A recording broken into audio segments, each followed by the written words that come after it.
नमस्कार दोस्तों, आज हम बात करेंगे गुजरात में ब्रिज कोलैप्स जो हुआ और इसके बारे में सब कुछ डिटेल में जानेंगे। लेकिन बहुत सारे लोग इसमें मारे गए।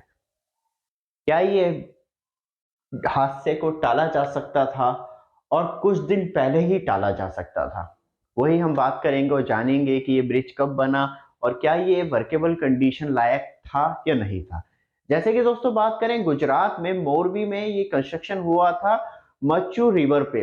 इसका जो नाम था ब्रिज का, वो जुल्टो पुल और ब्रिज भी कह सकते हैं। ये सस्पेंशन ब्रिज होते हैं। सस्पेंशन ब्रिज का मतलब ये होता है कि एक लास्ट कॉर्नर से वायर जा रही होती है और एक इस कॉर्नर से, और जो शेप है वायर का वो कुछ आर्च की तरह हो जाता है और उस पे वायर लटका लटका के, मतलब एक सस्पेंशन, जैसे कि हम हरिद्वार में लक्ष्मण झूले को कह सकते हैं, जैसे हिलता है वो लुक लाइक, वैसे ही ये बना हुआ था। लेकिन उसका डिस्टेंस बहुत कम है, उसे बहुत ज्यादा अच्छी मेंटेनेंस के द्वारा बनाया गया।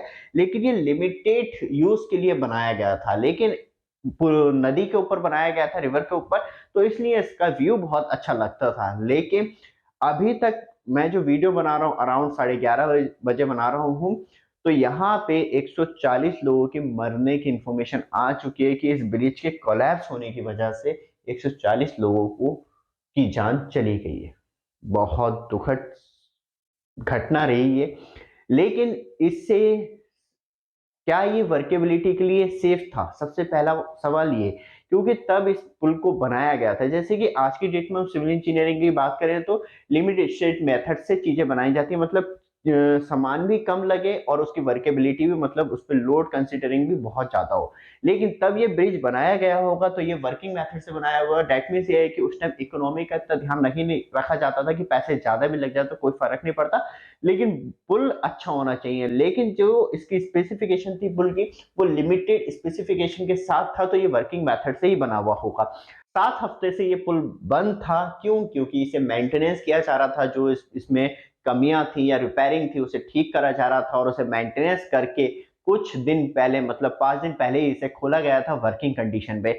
लेकिन क्या उस पे एज ऑफ फैक्टर भी वर्क कर रहा था? या आपने देखा था जो केबल थी वो कितना लोड बियर कर सकती थी? आपने किस तरीके से अलाउंस दिया कि हाँ अब ये कितनी भी मैक्सिमम एक कैपेसिटी के लिए ये ओके है? सबसे पहली बात वो।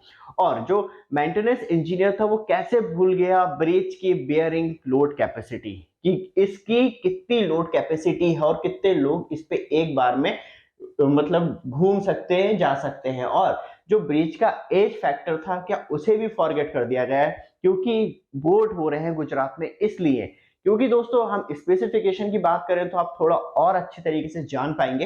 तो जो इसका जुल्टो ब्रिज था, ये 140 साल पुराना ब्रिज था, और इसका जो उद्घाटन किया गया था वो 1879 में किया गया था। उसकी जो लेंथ है ब्रिज की, वो लमसम आपको 765 फीट देखने के लिए मिलती है, और इसे मीटर में करें तो 230 मीटर के करीब। और दोस्तों इस वीडियो में देख सकते हैं जो इसकी विड्थ है वो मात्र 3 फीट है, तो मतलब दो लोग निकल तो सकते हैं लेकिन बहुत ज्यादा कंजेस्टेड होगा। और जो इस ब्रिज की कॉस्ट थी 1879 में, वो मात्र 3.5 लाख रुपए की थी। और जो ज्यादातर, मतलब सभी जो मटेरियल इंपोर्ट किया गया था, शायद उस टाइम इंडिया में नहीं बनता हो इतनी अच्छी क्वालिटी का, तो वो सब कुछ इंग्लैंड से आया था। क्या आपने उसका मटेरियल की क्वालिटी भी चेक की थी? क्या ये उस लायक था 140 साल के बाद? How much load bear in this bridge? क्या आपने dead load, live load try किया? वो भी एक बहुत बड़ी बात थी। और इसे मुंबई के गवर्नर रिचर्ड टेम्पल ने उद्घाटन किया था इस ब्रिज का 1879 में। सबसे चौंका देने वाली बात वो है कि 7 हफ्ते से इस पे मेंटेनेंस वर्क चल रहा था, जिससे कि गवर्नमेंट ने 2 करोड़ रुपए में अप्रूवल भी किया था। मेंटेनेंस एंड रिपेयरिंग का वर्क किस कंपनी ने किया था उसे सामने आना चाहिए। क्या प्रॉब्लम थी? क्या उन्होंने गुणवत्ता की जांच की थी? कितना लोड जा सकता है? और उसके लिए 2 करोड़ रुपए भी सैंक्शन किए थे।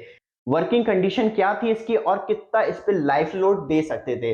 दो तरीके का लोड होता है, एक डेड लोड होता है, एक लाइफ लोड होता है। लाइफ लोड दैट मींस ये है कि मैं किसी पुल पे से होके गुजर गया, वो मेरा लाइफ लोड रहा। लेकिन डेड लोड वो होता है जो ब्रिज का खुद का लोड है, मतलब यह है कि पूरा स्टील से बना हुआ था, तो डेट मींस ये है कि इसका अपना ही लोड बहुत होगा। जो वायर थी, आप यहाँ पे सस्पेंशन वायर देखेंगे तो सिंगल यूज वायर यूज की गई है, तो डेट मींस ये है कि एक लिमिटेड लोड इस पे अप्लाई किया जा सकता था।